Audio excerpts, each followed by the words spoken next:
Alright, let's dive into something that's been buzzing in the radio world lately. And trust me, it's more fascinating than you might think. So, Kristin Klingshirn, a name you might recognize if you're a fan of the Bert Show, was recently let go from Q99.7 after just 6 months on the job. Yeah, you heard that right. 6 months. And personally, I think this story is a perfect example of how volatile the media industry can be, especially in radio. But let's break it down and see what's really going on here. First off, Kristin wasn't just some random host. She spent 14 years on the Bert Show, which is a huge deal in Atlanta. When that show ended last fall, she landed an afternoon slot at Q99.7 with Ethan Cole. Now, here's where it gets interesting. Her sudden departure isn't just about her. It's part of a broader wave of cuts at Cumulus Media, the company that owns Q99.7. And this raises a deeper question: what's happening to local radio? Is it just about budget cuts, or is there something bigger at play? What makes this really interesting is the timing. Kristin announced her departure on Instagram, saying she's going to process and discuss plans with her husband and pick up her son from school, something she couldn't do before because of her schedule. From my perspective, this humanizes the story.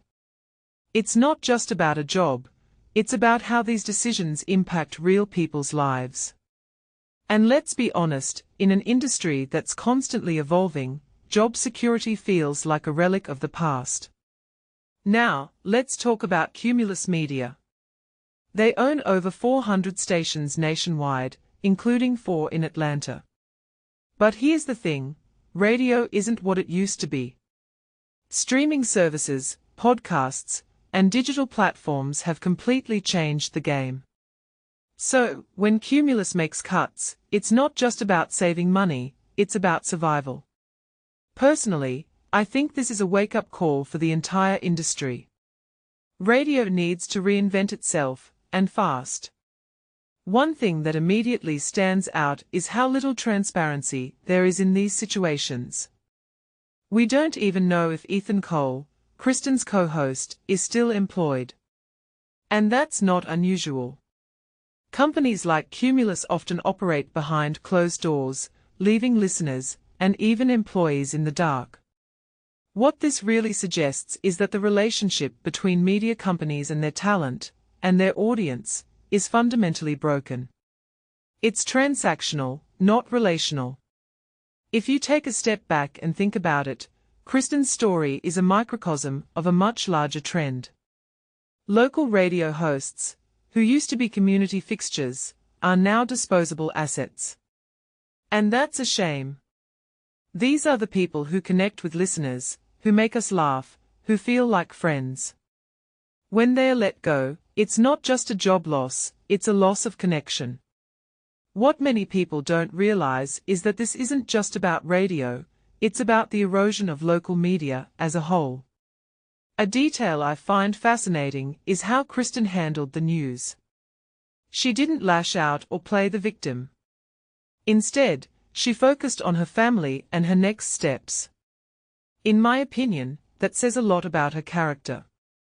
It's easy to get bitter in situations like this, but she chose grace. And that's something we don't see enough of in this industry. So, where does this leave us? Well, for one, it's a reminder that the media landscape is shifting fast. Radio stations need to adapt, whether that means embracing digital platforms, creating more engaging content, or finding new ways to connect with audiences. But more importantly, it's a reminder that behind every headline, there's a human story. Kristin's departure isn't just a business decision, it's a moment that reflects the challenges and uncertainties of an entire industry. As we wrap this up, I'm left with one big question: what does the future of radio look like? Will it survive, or will it become a relic of the past? Personally, I think it's up to us, the listeners, the creators, the companies, to decide. Because if we don't care enough to support it, to innovate, to keep it alive, then it might just fade away. And that would be a loss for all of us. So, what do you think?